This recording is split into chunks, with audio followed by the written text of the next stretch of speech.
Chemical properties of acids and bases, अम्ल व क्षारकों के रासायनिक गुणों के बारे में हम डिस्कस करने वाले हैं।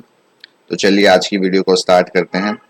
आज की वीडियो में हम जो उनका रिएक्शन है मेटल्स का, यानी कि धातुओं का जो हमारा रासायनिक अभिक्रिया है अम्ल के साथ और क्षारक के साथ, reaction of metals with acids and bases, वो हम समझेंगे। उसी के साथ साथ हम धातु कार्बोनेट यानी कि मेटल कार्बोनेट्स और धातु बाइकार्बोनेट्स मेटल हाइड्रोजन कार्बोनेट्स के बारे में हम डिस्कशन करेंगे।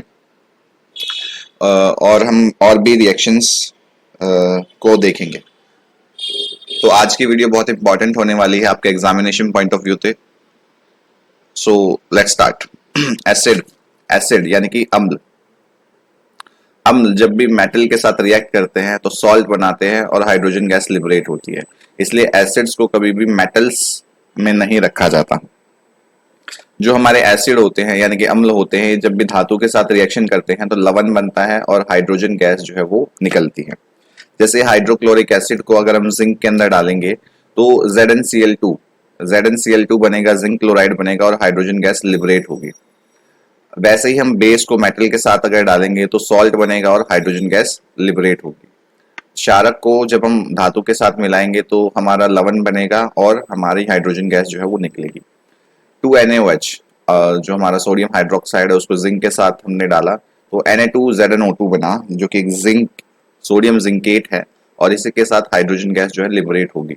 यहाँ पे एक बहुत इंपॉर्टेंट क्वेश्चन आता है कि जब आप इस रिएक्शन को करते हैं तो हमारी जो गैस निकलती है, हाइड्रोजन गैस निकलती है, उसको चेक करेंगे जब हम उसको बर्न करने पे वो पॉप साउंड देती है। ये बहुत इंपॉर्टेंट क्वेश्चन है, आपका CBSE में बहुत बार पूछा भी जाता है कि कौन सी गैस होती है जो जलने पर पॉप साउंड प्रोड्यूस करती है। तो उसका आंसर होगा हाइड्रोजन गैस। हाइड्रोजन गैस एक ऐसी गैस है जो कि जलने पर, बर्न करने पर हमारी पॉप साउंड जो है वो देती है।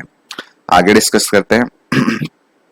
Reaction of metal carbonates, metal hydrogen carbonates with acids and bases. इससे पहले एक बार फिर से हिंदी में देख लेते हैं कि हाइड्रोजन गैस जब भी हम मोमबत्ती से उसको जलाते हैं किसी भी टेस्ट ट्यूब में, मान लीजिए हमने एक जिंक ग्रेनुल्स लिए हैं, जिंक के जो मेटल के टुकड़े हैं उसको हमने लिया है, जिंक धातु के टुकड़ों को लिया है, उसके अंदर हमने HCl डाल दिया, तो इससे क्या होगा, इससे तभी तुरंत ही जो हाइड्रोजन गैस है उसका लिबरेशन स्टार्ट हो जाएगा।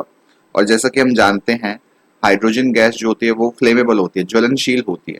तो जब हम उसके पास कैंडल लेके आएंगे या माचिस जलाएंगे तो एक पॉप ऐसे साउंड आएगी और वो साउंड क्या बताती है कि हाइड्रोजन गैस वहां पर प्रेजेंट थी, उस रिएक्शन में हाइड्रोजन गैस बनी है।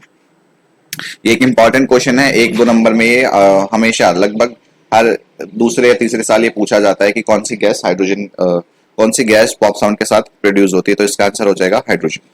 अब बढ़ते हैं आगे। रिएक्शन ऑफ मेटल कार्बोनेट्स, धातु कार्बोनेट और मेटल हाइड्रोजन कार्बोनेट्स का एसिड और बेस के साथ क्या रिएक्शन होता है।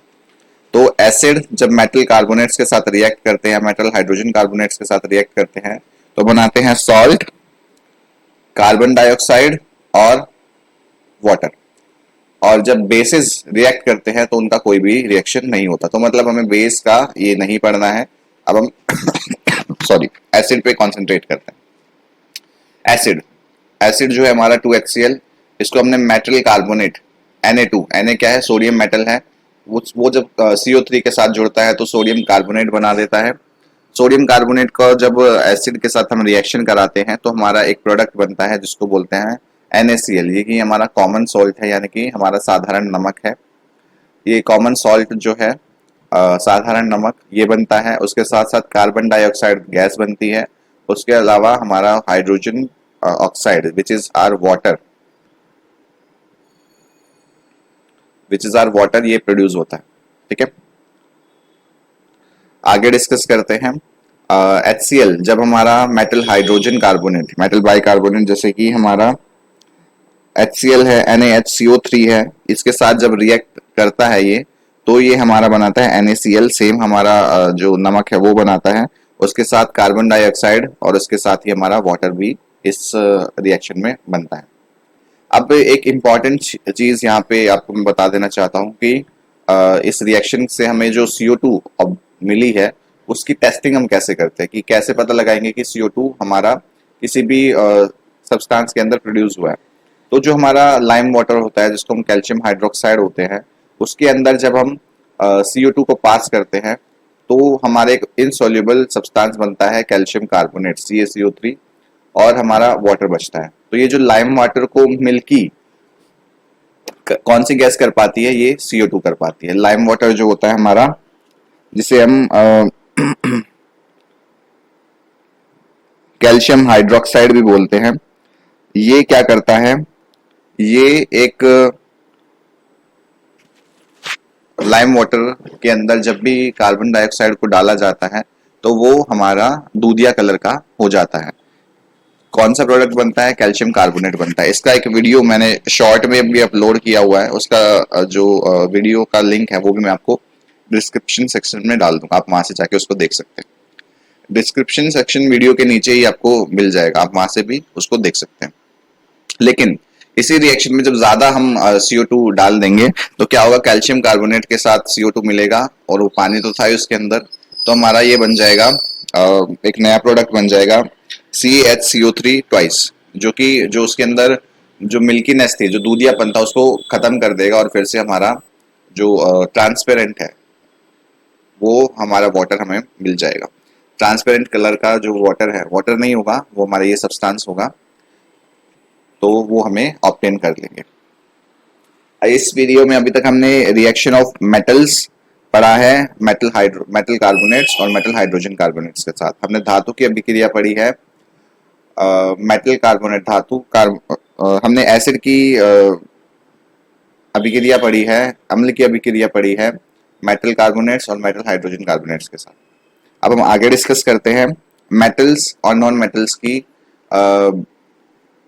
हमने बहुत बात कर ली है, अब हम बात करेंगे एसिड और बेसिस की। एसिड और बेस अगर आपस में रिएक्शन करते हैं तो क्या होता है। इससे पहले मैं आपको एक सिचुएशन देता हूँ कि आपने बहुत ज्यादा समोसे खा लिए, आपके पेट में जो है जलन महसूस हो गई है, उस सिचुएशन में हम क्या करेंगे। तो इस सिचुएशन में हमारा जो स्टमक है वो, उसके अंदर बहुत ज्यादा जलन हमें महसूस होती है, क्योंकि उसके अंदर एक्सेस ऑफ जो एसिड है उसका फॉर्मेशन हो गया है। तो उसको कम करने के लिए हम बाहर से एंटा एसिड लेते हैं, जैसे इनो हो गया, डाइजीन हो गया। इन सब का यूज करने से क्या होगा कि हमारा स्टमक के अंदर जो एक्स्ट्रा एसिड बना हुआ उसको न्यूट्रलाइज कर दिया जाएगा। इस अभिक्रिया को हम बोलते हैं उदासीनीकरण। जब अम्ल और क्षारक आपस में मिलते हैं, एसिड और बेस आपस में मिलते हैं, तो हमारा बनता है सॉल्ट प्लस वाटर। इसको हम उदासीनीकरण बोलते हैं, उदासीनीकरण अभिक्रिया, न्यूट्रलाइजेशन रिएक्शन। इस रिएक्शन में क्या होता है, एसिड यानी कि अम्ल जब बेस के साथ रिएक्ट करता है, क्षारक के साथ रिएक्ट करता है, तो लवण बनता है और पानी बनता है। इसको हम बोलते हैं न्यूट्रलाइजेशन रिएक्शन यानी उदासीनीकरण। एसिड और water, acid plus base gives salt plus water. अब इसके बाद देखते हैं एक एग्जांपल, जैसे बहुत कॉमन सा एग्जांपल है HCl। जब हमारा NaOH, HCl हाइड्रोक्लोरिक एसिड जब हमारा सोडियम हाइड्रोक्साइड के साथ मिलेगा तो हमारा कॉमन सॉल्ट NaCl बनेगा और वाटर बनेगा। लेकिन इसमें भी बहुत ज्यादा हमारी एक दो कंडीशंस हैं, ये बहुत कॉमन है। यहाँ पे एंटा एसिड वाला हमारा एग्जांपल है, तो आपको जब भी जलन महसूस हो तो आपको उसके पीछे की साइंस पता लग गई है कि इनो कैसे काम करता है, डाइजीन कैसे काम करता है। आगे डिस्कस करते हैं हमारा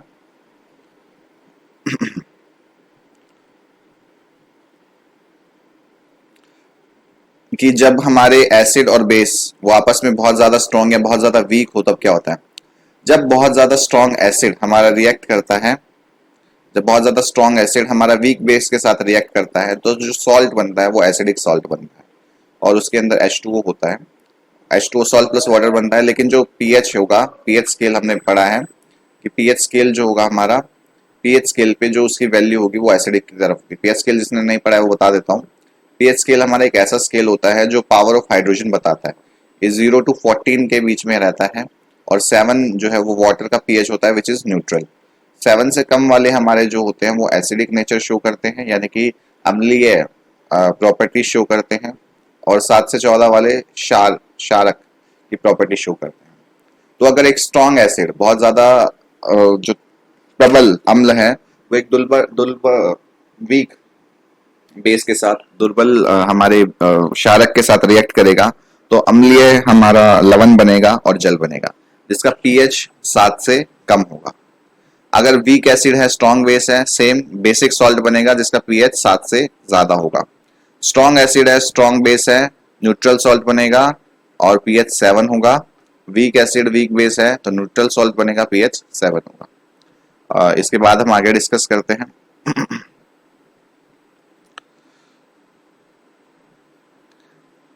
इसको हम एक काम करेंगे कि नेक्स्ट वीडियो में हम पढ़ेंगे। वीडियो की लेंथ को मैं ज़्यादा लंबा नहीं रखता हूँ ताकि आपको ज़्यादा दिक्कत ना हो, थोड़ा थोड़ा में ही आपका रिवीजन हो जाए।